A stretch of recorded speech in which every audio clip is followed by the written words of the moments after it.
Microphone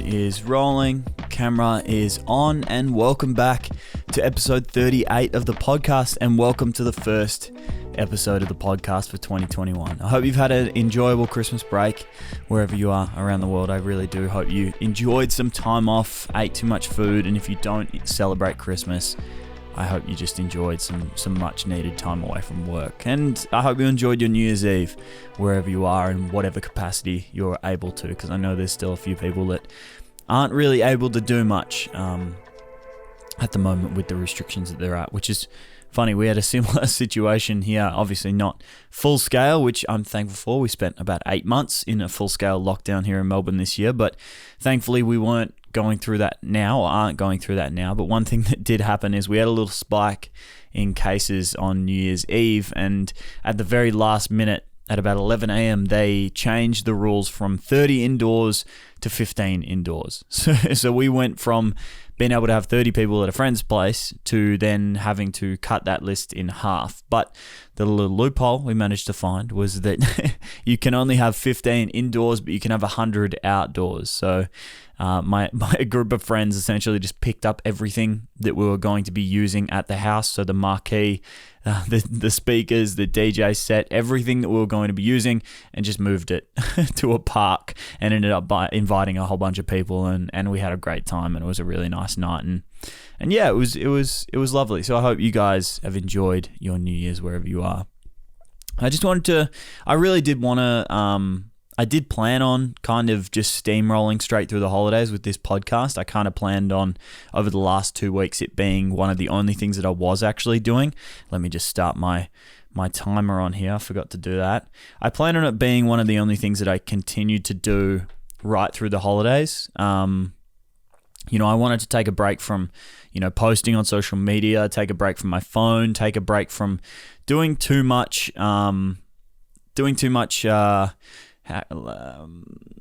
just wanted to take a general break from work, but I found that this podcast was kind of an easy thing that I could quickly do on like a Sunday, or if I'm not working, just do on a random day and then edit it and just post it and just keep going right through the holidays. But I think I just realized that I might not have accomplished as much as I wanted to this year, or might not have been able to work, with the exception of the last little part of this year. The last part of this year has actually been very, very busy, and I'm very thankful for that, and I'm very thankful that it's gotten back to that.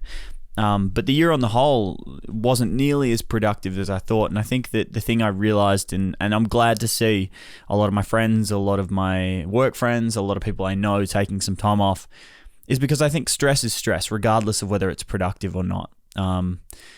You don't need to have a super productive time for the stress of work to get on top of you. And I think that that's the underlying thing of this year, is it was just a stressful year.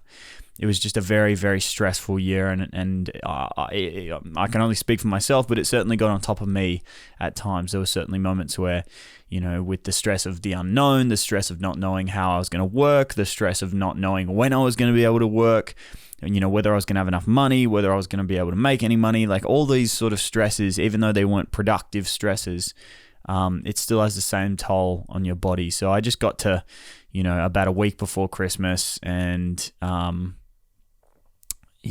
got a little bit sick and just sort of like decided, I was like, okay, I'm just going to take 2 weeks off and just completely relax and chill out. I know I took a little bit of time off after my course as well, but that wasn't really real time off. I was still doing some client work at that point, but these past 2 weeks have just been completely workless, not doing anything really, editing some photos here and there and paying attention to my emails, but I mostly just used it to close out the year, spend some time with friends, spend some time with family, drink a little bit too much alcohol, and just have a good time. And I hope that you guys have done the same. I also didn't want to get stuck into, this is something that I want to use this episode as an example, like an opportunity to give you guys, not necessarily advice. It's not advice. I don't like to use the word advice, because who am I, or who am I for you to listen to? But it's more so what I plan on doing this year. So this is a common theme here. But I didn't want to get stuck in the routine of doing stuff for the sake of doing stuff. And I think that one of the things in, it's almost a blessing and a curse with this year is I'm thankfully, and I'm incredibly thankful that this is the case for me, especially with the year that it's been. I've found probably more stability and happiness now than I have in past years. So, the end of 2019 leading up to the start of last year, was a point that I was very unhappy with. I was in an unhappy relationship. I was not as financially secure as I would have liked to have been. There was a whole bunch going on that wasn't necessarily bad. It's part of the process of building a business and part of the process of life, and a few things just merged at once. And then the year before that, it was the first, my first full year in business, or my first half year in business. So you can imagine how stressful that was. It was essentially no financial security. There was no sort of nest egg for me to rely on. I had no savings. I was completely broke. Just sort of doing as much as I could to try and build that up and be comfortable. So in the last few years, especially while I've been doing this, I think it's different in years before that, because, years before that I was younger and sort of probably primarily focusing on my happiness, but as things start to compound. So I think in years before, I was able to sort of just be like, okay, I don't want to be here. How can I move forward? Which is kind of, it's not a happy place to be in. It's not a good place to be in, but it's an easy place to sort of see beyond. It's easy for you to go from a place that you're unhappy with and go, how can I just do as much as I can to get out of here? And that meant just making as much as I could, creating as much as I could, doing as many client jobs as I could, saying yes to as many opportunities as I could, working out as much as I could, reading as much as I could, and not necessarily paying attention to my direction or why I was doing things. It was more just a case of like, how can I do as much as I can to be as productive as possible? Whereas this year, and I'm sure there's I'm sure there's many of you who are in that boat where you're in a place that you're unhappy with, you're in a place where you don't have as much stability as you would like, and you can sort of see that. And my advice to you would be, do as much as you possibly can. Don't go crazy, but, read more books, say yes to more opportunities, start more businesses, create more, post more, do everything more in those moments, because that productivity will not only make you happier, but it'll show you, or at least point you in the right direction. The difference with this year for me is I do have a little bit of stability. I have built up a little bit of financial security. I have, I am happy right now. I am in a place that I'm quote unquote comfortable. So I'm just cautious of, and I don't know if this cautious is kind of self-sabotaging, but I'm cautious of not just doing stuff for the sake of doing things, not just recording this podcast for the sake of recording it. I want to record this podcast because I know that it's important for where I want to go. Not just, shooting client jobs or shooting weddings or doing stuff for the sake of doing things and doing it for the sake of making money, but actually doing it because it is something that I want to do long term. Not just posting on Instagram because I need to post on Instagram. It's like, why do I need to post on Instagram? And I think I just needed some space to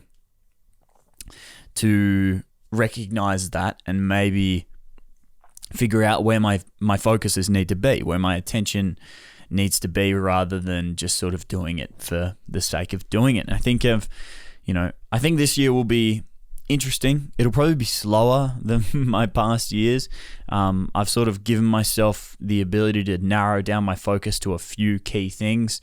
I want to do things that are bigger than me. I don't want to do things that are just reliant on my actions. Client work is great, but it's like it's very reliant on you. You're the sole person. Selling digital products or selling my courses is great. I really love that.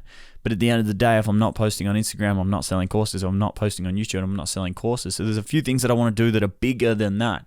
I want to keep doing that, of course, but I think this year I've just sort of given myself the permission to just focus on a few key things.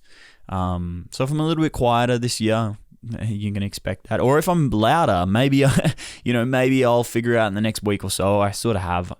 I don't want to say it because I've said it in the past and said things and then not executed on those things, and it always makes me feel guilty. So I'd rather just sort of let you guys know that I'm working on it. And then whatever happens from this point onwards is a reflection of the things that I've thought about, and I've journaled about, and I've figured out what I wanted to do. So who knows? Maybe I'll be louder than years before. Maybe I'll make more content than from years before. Maybe I'll make less content. Maybe I'll, it'll be obvious whatever I do. But I think I needed the time off to sort of refigure out what I wanted to do, and just sort of reassess. And I encourage all of you to do the same if you haven't done it. I wanted to use this podcast episode today to sort of, because there's classic memes that have been going around of like, I feel bad for all the people that think the first day of 2021 is going to be different, because it's in all likelihood going to be more of the same. I find them amusing, but I also find them concerning, because it is kind of true. It's like there's no specific reason why a change in the date or a change in the year is going to change the way that the world has been for the last 12 months. And I wanted to use this podcast to kind of give you guys, like I said, not advice, give you guys my focuses. My focus is to give you guys my focuses for 2021, to give you guys the things that aren't necessarily my goals. These are more the things that I consider to be principles of my life, the things that I try to do on a daily basis that sort of put me in a good place to do the things that are my bigger goals. These would be probably the systems to my goals. They're the things that I do each day that compound and lead to me reaching my goals. So see these as, it's not my advice. It's not something that you need to do necessarily. It's just stuff that I plan on doing, that I would probably encourage you to give a shot at the very least. If there's one of these, there'll be 5 of them, but if there's one of them that you think is valuable, if there's one of them that you think you can take away, I would encourage you to do so, because they're things that I've done all of the last 12 months and things that I may have subconsciously done for years prior. But they're things that I genuinely want to focus a lot of my energy on this year, and I would encourage you guys to do the same. The first thing that I want to encourage you guys to do is make education and practice a daily ritual. One of the things that I started doing, in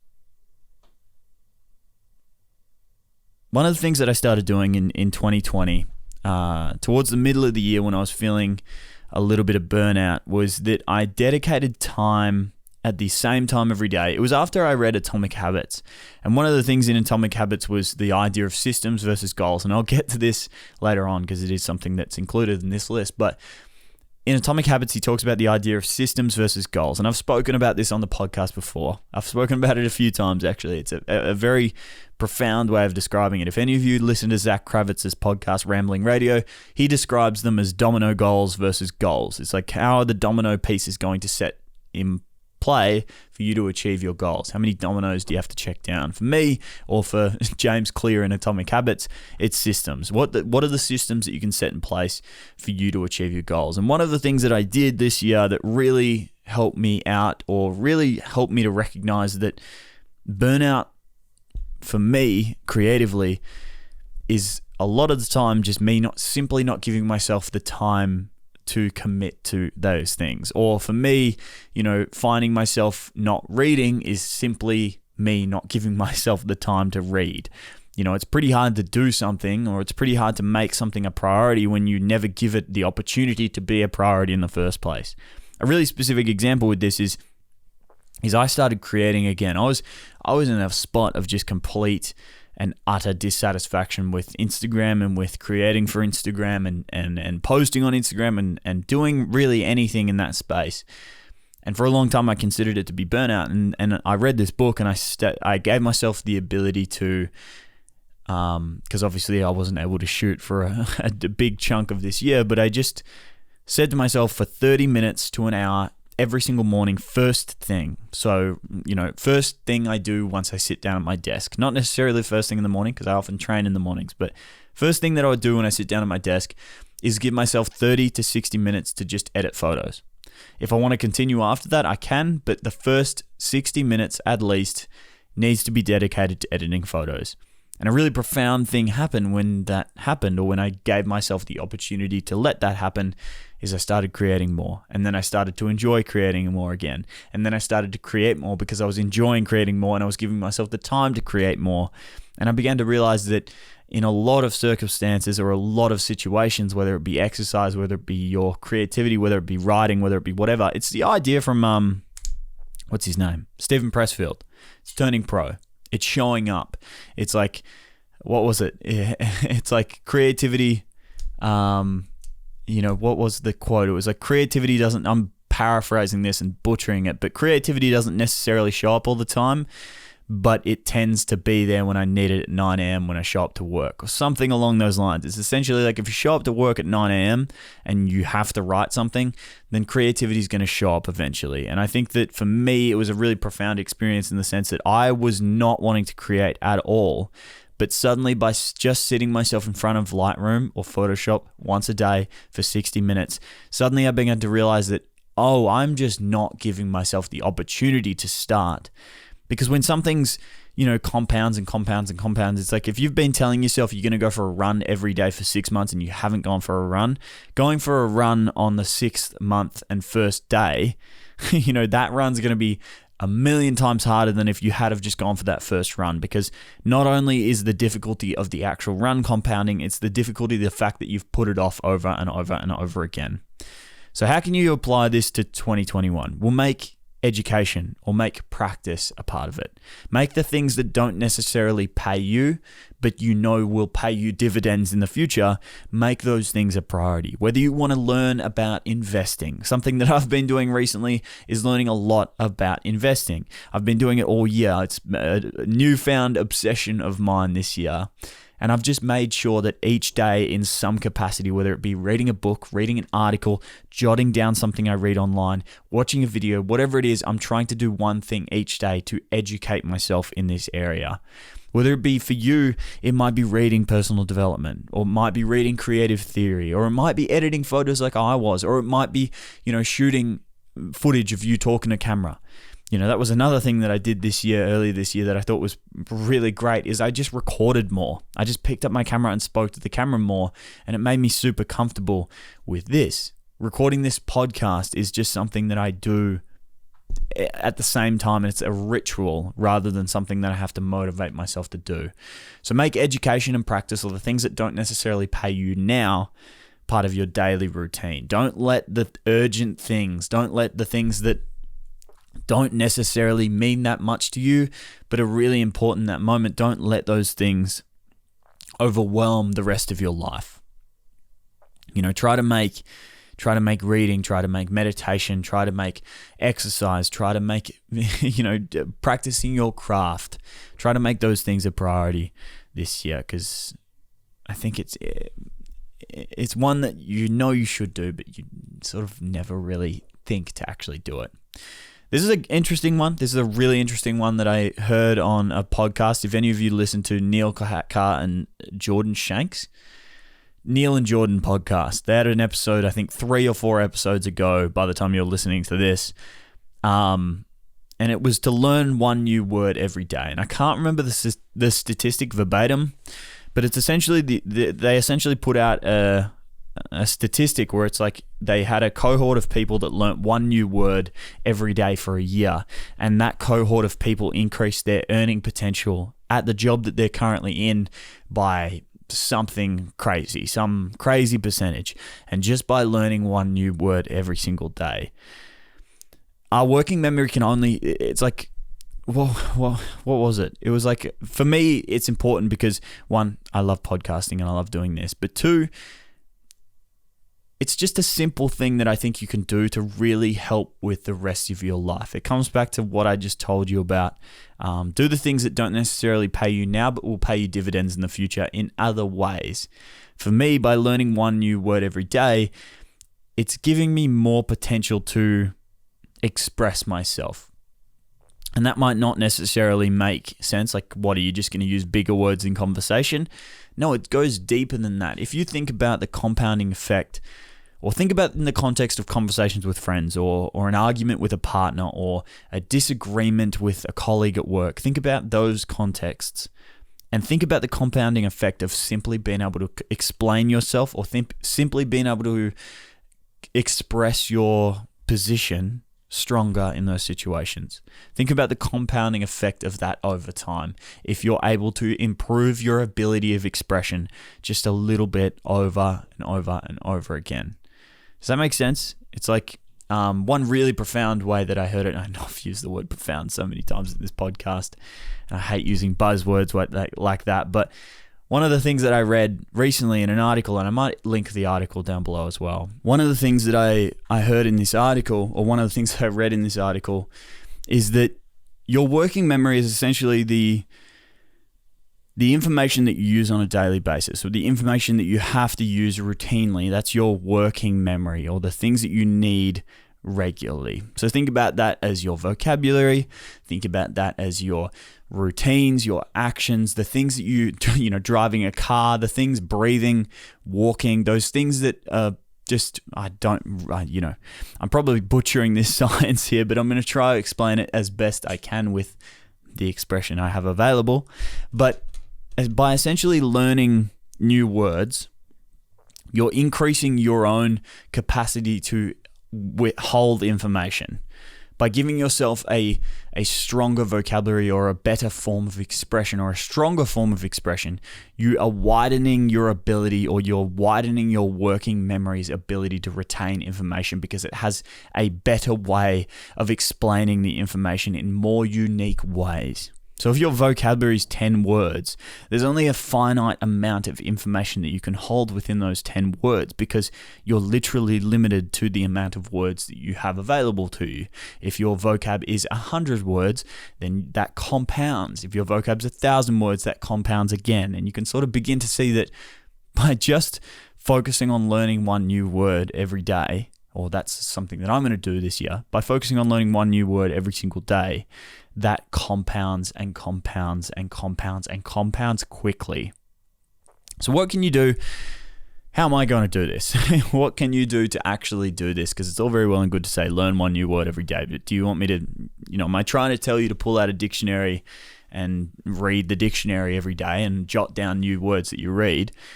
No, no, that's not what I'm telling you to do. In fact, you don't need to do anything new. There's a key change that you can make in your life, or two key changes that you can make in your life that are going to help you do this more. The first one is really pay attention to new words. Like, how many times are you listening to a podcast or watching a movie or reading a book or reading an article or watching a video, and a word is said that you don't recognize immediately, or you might recognize the word, but if someone was to ask you to give the explanation for that word or give you the definition of that word, you would struggle to find the definition. How many times does that happen to you on a daily basis? Well, from now on, I want you to specifically notice those words. Really notice those new words and figure out what those new words are. When you hear them, rather than continuing with your day, stop whatever you're doing. You've got Google in your pocket. Stop whatever you're doing and Google that word and figure out that definition. Because by doing that one little action, it'll make those words that you've had to stop, listen to again, learn how to spell, write out, Google, and then read the definition. It'll make those words powerful in the memory of your day. It's going to give that word meaning to that moment and allow you to recall that word a lot easier than just hearing it once and going, oh, that's a cool word, and moving on with your day. So first thing is really notice new words when you hear them. Whenever you're reading a book and you come across something that you don't necessarily understand, stop and actually figure out what it is before you move on, and then recount that conversation and go, okay, I actually understand this word in the context of this conversation. The second one is read more. And I don't just mean read more as in read more books. I mean actually read rather than listening to audiobooks. I know listening to audiobooks is great. I do it all the time as well. I love listening to audiobooks. But rather than just listening to audiobooks, actually read the books that you're listening to. Because it's when you're listening to an audiobook and someone says a word you don't recognize, they pronounce it perfectly because they know what it is. So in the context of listening to that book, it might not seem that out of place. But we all know the experience when you're reading a book. Happens to me all the time. I've read over 30 books this year and it still continues to happen to me all the bloody time. Everyone knows the experience when you're reading along and you suddenly come across a word that you've either never seen before or never seen written down before. You've only ever heard it and you struggle to read it. You feel like a toddler again. You feel like you're having to pronounce your vowels and figure out how it could be pronunciated and try to work backwards on this word. Whenever that happens, rather than just moving past it like I probably have in the past, actually figure out the name or the meaning of that word, the name of that word. Actually figure out the definition of that word by Googling it, by using a dictionary, whatever you need to do to figure it out. And then just generally read more. It might not necessarily be a case of you figuring out new words every single day. It might be you mastering your own vocabulary that you already have. Because we all have those words that we use that we don't necessarily know the definition of or we aren't using perfectly. Reading is a perfect way to give you an explanation for those words or to give your own vocabulary that you currently have, your own vocab or your own vernacular, a more strong foundation or a better foundation that you can pull from. So that's something that I want to do this year. It's a bit of a random one, I know, but I'm going to do my best to learn new words this year, to increase my vocabulary and try to learn one new word every single day. I might post on the Instagram page for this if I find any good books about this. I'm going to try and find, because I know there's an infinite amount of books out there for vocab. So I'm going to try and find a few that I think are valuable and I'll post them on, or I'll just talk about them in the future for this. The third one is what I spoke about earlier, is set in place systems, not just goals. I love the quote, and I can't remember which quote or which book I got it from. It might have been The War of Art, or it might have been Atomic Habits, or it might have been 7 Habits of Highly Effective People. I can't remember which book it was from, but the quote that I love is that the people who succeed and the people who fail both have the same goals. But the difference is the systems that they have set in place. The goal is a destination and the systems is the steps that you need to take to get there. I really love this thought process because it seems really obvious when someone explains it to you, but the difference is that it's the systems, not the goals, that are going to get you there. Having a goal is great. Having a goal is really, really great, but having a system is what's going to actually allow you to take action on that goal. What's actually going to allow you to actually execute on that goal and actually achieve that goal. A really simple example of this is, I have the goal of reaching 100,000 subscribers on YouTube. That goal is useless. It's big and it doesn't mean anything and it has no sort of foundation attached to it. It has nothing attached to it that gives me a roadmap of how to achieve it. If I was to set in place a system to achieve that goal, I would say I need to make a new video every week on creativity. I need to make a new video every week on Photoshop. I need to make a new video every week on personal development. I need to make a new video every week on X. That would be the system that I set in place to achieve that goal. They don't necessarily relate to each other at all, but that's the action required for me to potentially get to this goal. Does that make sense? It's like the idea of me running an Ironman. It's like me going out and running a 10K today doesn't necessarily make sense in the context of running an Ironman or competing in an Ironman, because an Ironman is a hell of a lot further than 10K. But if you break down the steps, if you break down each of the actions that I've taken over the past 12 months, and I will take over the next 12 months before I race, that 10K in the context of everything else that I've done seems pretty bloody specific to what I need to do. And that's what I mean when I say set systems as well as macro goals. So what are your goals? I'm sure everyone's done some goal setting. What are your New Year's resolutions? If your New Year's resolution is I want to lose 10 kilos, then what are the systems that you've set in place in order to do so? Have you actually figured out how many times a week you're going to go to the gym and what you're going to do when you go to the gym? Have you actually figured out how many calories you're going to eat per day, what you're going to eat per day, what type of foods you're going to eliminate from your diet? Have you actually set in place systems to achieve those things? So go back and look at your New Year's resolutions, go back and look at your goals, go back and look at the things that you want to do, and actually figure out what the systems are that can help you actually get to that. That's a big one. That is a massive one for me this year, is not just having big goals and ignoring the systems that I actually need to do in order to get there. I am glad for the goals that I had this year. I had great goals this year and I achieved a lot of them.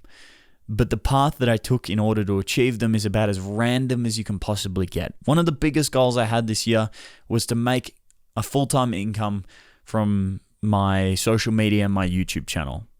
And at the start of the year, my idea for achieving that was I just need to make more videos and post more on Instagram, which, might get me there eventually, but a lot quicker or a lot better way to get there was to create my course. But I didn't create my course because I had the goal of making a full-time income from my Instagram and YouTube. I made the course because I wanted to make a course and I wanted to sell digital products. Those two things weren't related, but accidentally I got to my goal.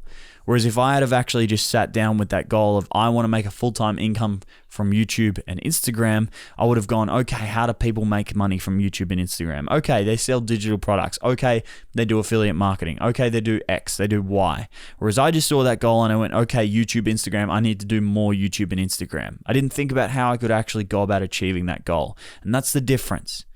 Is you can set great goals, you can set fantastic goals, but achieving those is down to the systems that you set in place. For me, this year, I want to be a happier, better person, a more well-rounded person. So for me, a system that I've set in place is I'm going to meditate every single day in 2021 for at least 10 minutes, and I'm going to read 30 books this year. Those are two things that I've set in place that are easy to follow. All I need to do to read 30 books is make sure I read for an hour a day. That's all I need to do. And I have a habit tracker set up in my Notion on my computer, which I'll probably make a video about because I think this is incredibly valuable. But I've set up a habit tracker in here. So every single day, all I need to go and do is check mark, did I read today? Did I meditate today? Yes or no? Easy peasy. That motivates me to do it. I just need to do it every single day. And at the end of the year, I either achieved the goal or I didn't. And it's down to whether I did the systems that I set in place to do every single day. Did I do them or not? It's binary, it's black and white, it's easy to see. Whereas having that goal of I need to be a better person at the end of this year, where the fuck am I going with that? How am I going to do that? I don't know. There's no direction, there's no aim, there's no goal. It's just this out there goal that you haven't actually given that much thought to. So set in place systems for the goals that you actually want to achieve. Number 4 is this is one that I've done this either consciously or subconsciously my entire life, or for a lot of my adult life. From about when I turned 14, I started to realize that this was something that was beneficial for my life. And that is I can't talk today. Sorry, I've taken 3 weeks off the podcast. I need to get back to being able to do this again. So number 4 is do one thing every day that challenges you. It comes back to the topic from a few episodes ago when I spoke about the idea of becoming comfortable with being uncomfortable. It goes a very long way for the rest of your life, and it doesn't take much. Depending on your personal goal, what you need to do each day to challenge yourself might not actually be that difficult. For you might want to read 12 books this year. You want to read 1 book every single month. And right now, you setting aside time every single day to just sit and read is something that you find really uncomfortable or you don't enjoy. That would be putting yourself outside of your comfort zone for half an hour reading every single day. And that's something you can do every day that challenges you. What I do every single day that challenges me is not what might challenge you. It's not the things that you need to do. And it's why it's so beneficial for everyone, because it's so unique for everyone. If you want to get fitter and right now you running around the block once is difficult, that's your challenge. Not going for a 20-kilometer run, not going for a 10-kilometer run. So figure out what it is that you want to do. Figure out the goals that you have in your own personal life or your own professional life, and figure out a way that you can challenge yourself every single day. Because the habit of routinely putting yourself outside of your comfort zone, that habit of just doing something challenging every single day increases your baseline or your tolerance for challenge. Imagine the compounding effect of simply putting yourself outside of your comfort zone every single day, so that your baseline for discomfort goes from something like this to something like this. I'm pointing at the screen for anyone who's listening. Imagine your baseline goes from you're someone who doesn't tolerate discomfort well. You're someone who stresses out as soon as things get a little bit uncomfortable. Think about the compounding effect on your life it would have if your baseline went from someone who doesn't tolerate discomfort well to someone who strives in discomfort. And you do that just by challenging yourself every single day. Imagine the compounding effect on your life. Suddenly, disagreements that you have with colleagues at work wouldn't be surrounded with so much anger and anxiety. Suddenly, you would be able to conquer those situations easily. Suddenly, you would embrace it. You would go into stressful situations with a feeling of comfort, a feeling of ease, because you've been through these situations. You know what this feels like. You're ready for it when it happens. That's what discomfort can do for you. That's what getting comfortable with being uncomfortable can do for you, is make you comfortable when you actually need it. Because, when you're going for a run, or you're, putting yourself in an uncomfortable situation, or you're interacting with strangers, or whatever it is that you do that you think you need in your own life, there's no actual risk there. When I go for a run, there's no actual risk for my life. There's no actual risk for myself, but it's enough of a stressor that my body doesn't know the difference. It's enough stress on me, and it's enough stress on me to induce a feeling of anxiety that my body doesn't really know the difference. So when I go into a situation that is stressful, when I go to handling a difficult client, when something comes up in my own personal life that's stressful or makes me feel anxious or makes me uncomfortable, when I come across these situations in the real world, suddenly I have the ability to handle this, or suddenly I recognize those situations rather than being in a situation that I don't recognize. A really simple example of this is the habit that I built during the winter this year when we were in peak lockdown and we weren't allowed to do anything really. One of the only things that I found solid comfort in was running.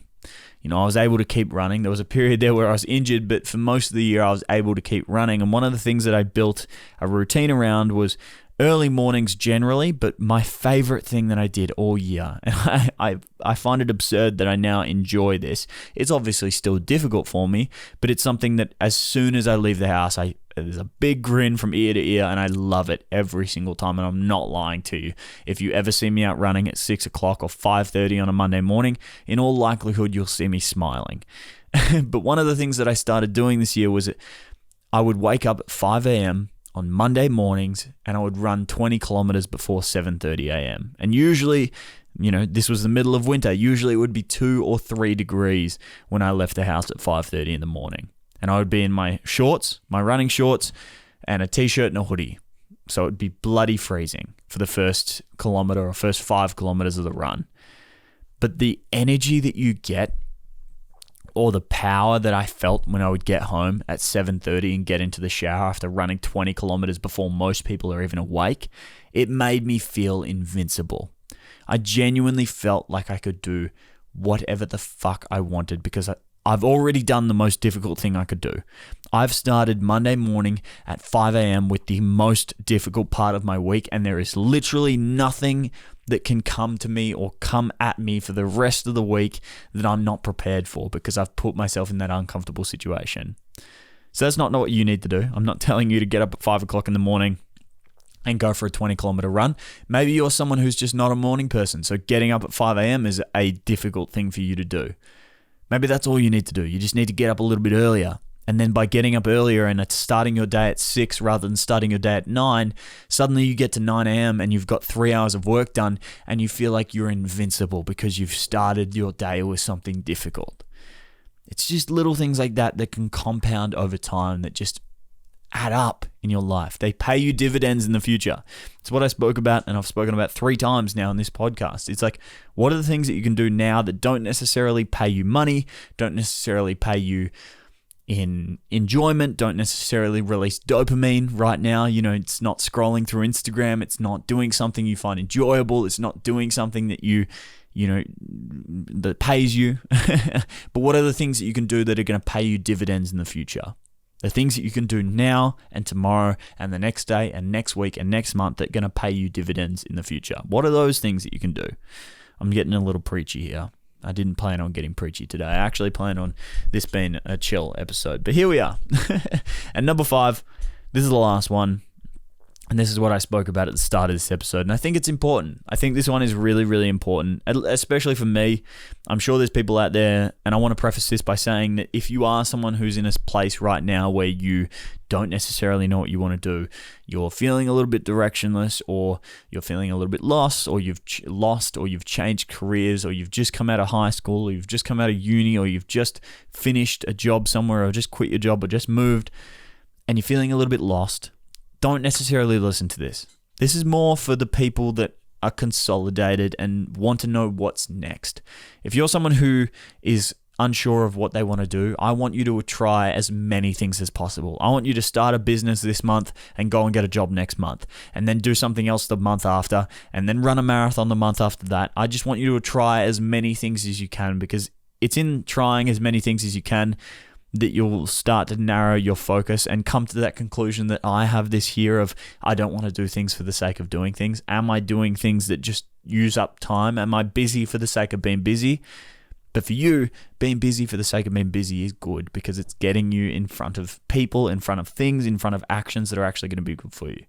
But if you are a little bit more consolidated and you are someone who wants to know what's next, I want you to use 2021 to pick a maximum of 2 or 3 things that you want to accomplish this year. By picking just 2 or 3 things, that's going to help you focus your energy on the things that actually matter. For me this year, I have a business that I'm starting that I can't really speak about right now. I want to do my Ironman, and I want to find some success on YouTube and Instagram. Those are my 3 things that I'm doing this year.